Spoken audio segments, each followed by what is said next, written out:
Everyone, फिर से एक बार स्वागत है मेरे साथ। आज मैं आप लोगों के लिए लेकर आया हूँ प्रैक्टिस सेट 6 का पार्ट 2। तो चलिए शुरू करते हैं।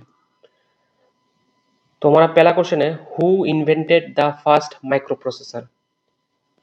विनशेफ, टी पार्सिवियल, जॉन किबली या टेड हॉफ? तो इसका सही आंसर है option number D, Ted half.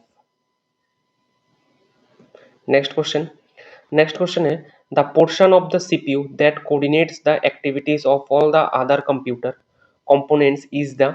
इसका ऑप्शन है motherboard, coordination board, control unit या नन ऑफ दिस? तो इसका सही आंसर है option number C, control unit.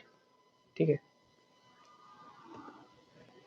Next question, the control unit controls other units by generating control signal, timing signal, transfer signal या communication signal? तो इसका सही answer है कंट्रोल सिग्नल। नेक्स्ट क्वेश्चन है, memory unit that communicates directly with the CPU is called the main memory, secondary memory, auxiliary memory या register? तो इसका सही आंसर है option number A, main memory. तो मैं पहले भी बोला था सीपीयू, उसके बाद आता है हमारा कैच मेमोरी, उसके बाद आता है हमारा रैम, उसके बाद आता है हमारा हार्ड डिस्क। ठीक है। तो रैम या कैच मेमोरी डायरेक्टली अटैच्ड है सीपीयू से, तो इसलिए इन दोनों को कहते हैं मेन मेमोरी। मेन मेमोरी का और एक नाम होता है प्राइमरी मेमोरी, या तो इसको और एक नाम होता है इंटरनल मेमोरी। ठीक है। तो सेकेंडरी मेमोरी का एक नाम होता है ऑक्सिलियरी मेमोरी, या तो बैकअप मेमोरी या एक्सटर्नल मेमोरी। तो चलिए नेक्स्ट क्वेश्चन है, CPU retrieves its data and instructions from secondary memory, main memory, auxiliary memory या नन ऑफ दिस? तो इसका सही आंसर है option number B, main memory. Memory का जो क्रम होता है वो आता है, पहले आता है सीपीयू, उसके बाद आता है हमारा कैच मेमोरी, उसके बाद आता है हमारा रैम, उसके बाद आता है हमारा हार्ड डिस्क। ठीक है। तो क्या होता है, पहले इंस्ट्रक्शंस हार्ड डिस्क में स्टोर होता है, फिर इसके बाद रैम में जाता है, फिर कैच या फिर से सीपीयू में जाता है। ठीक है। इसीलिए कैच और रैम को बोलते हैं हम मेन मेमोरी, क्योंकि ये सीपीयू से डायरेक्टली अटैच्ड है। ठीक है। यहाँ पे मैं और एक चीज बोल दूं कि मेन मेमोरी को और एक नाम से जाना जाता है, वो होता है प्राइमरी मेमोरी, और एक नाम से जाना जाता है वो होता है इंटरनल मेमोरी। ठीक है। और जो हमारा सेकेंडरी मेमोरी होता है, सेकेंडरी मेमोरी को हम ऑक्सिलियरी मेमोरी भी कहते हैं, या तो एक्सटर्नल मेमोरी भी कहते हैं, या तो इसका और एक नाम होता है बैकअप मेमोरी। ठीक है। तो इसका सही आंसर है option number B, main memory. Next question है, which computer memory is used for storing programs and data currently being processed by the CPU? तो इसका सही आंसर है option number B, internal memory, जिसको हम मेन मेमोरी भी कहते हैं, जिसको हम प्राइमरी मेमोरी भी कहते हैं, जिसका एग्जाम्पल होता है रैम। ठीक है। या तो रोम, या तो कैच मेमोरी। ठीक है। नेक्स्ट क्वेश्चन, तो हमारा नेक्स्ट क्वेश्चन है, control unit of a digital computer is often called the? इसका ऑप्शन है clock, nerve centre, both A and B या आईसी? तो इसका सही आंसर है option number B, nerve centre. तो हमारा नेक्स्ट क्वेश्चन है, which is the main printed circuit board in a computer? इसका ऑप्शन है रोम, सीपीयू, रैम या मदरबोर्ड? तो इसका सही आंसर है option number D, motherboard. Motherboard को ही हम प्रिंटेड सर्किट बोर्ड मतलब पीसीबी के नाम से भी जानते हैं, और इसको हम हार्ट ऑफ कंप्यूटर भी कहते हैं, मतलब कंप्यूटर का दिल। नेक्स्ट क्वेश्चन है, which one among the following is a main system और function board of a computer?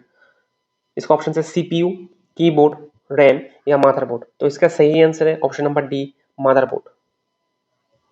हमारा नेक्स्ट क्वेश्चन है, the communication line between the CPU, memory and peripherals, peripherals मतलब पेरिफेरल डिवाइस व external device, is called a bus, line, media या all of this? तो इसका सही answer है option number A, बस। नेक्स्ट क्वेश्चन,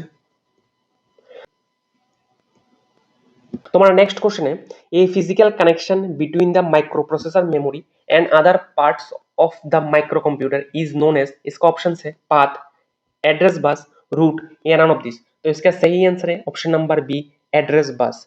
तो बस क्या है? बस है, a bus is a link between components और devices connected to a computer, मतलब कंप्यूटर और अदर डिवाइसेस, मतलब एक्सटर्नल डिवाइस में जो लिंक होता है उसी को हम बस बोलते हैं, ठीक है। For example a bus carries data between a CPU and the system memory via the motherboard, ठीक है। तो इस क्वेश्चन का सही आंसर है option number B, address bus. Next question है द रीड और राइट लाइन बिलोंग्स टू, इसका ऑप्शन है data bus, control bus, address bus या सीपीयू बस। तो इसका सही आंसर है option number B, control bus. तो हमारा नेक्स्ट क्वेश्चन है which of the following is used to connect the different external devices. इसका ऑप्शन है address bus, data bus, control bus या एक्सटर्नल बस।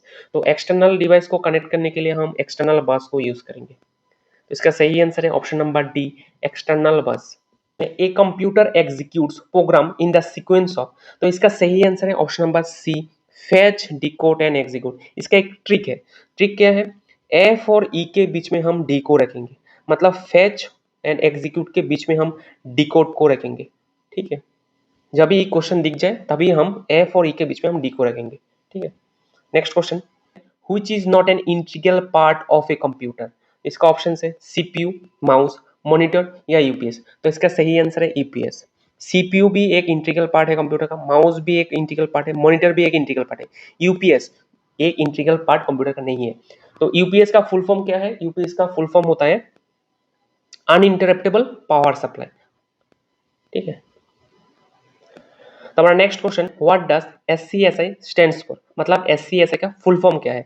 तो इसका सही आंसर है small computer system interface. Option A is the correct answer.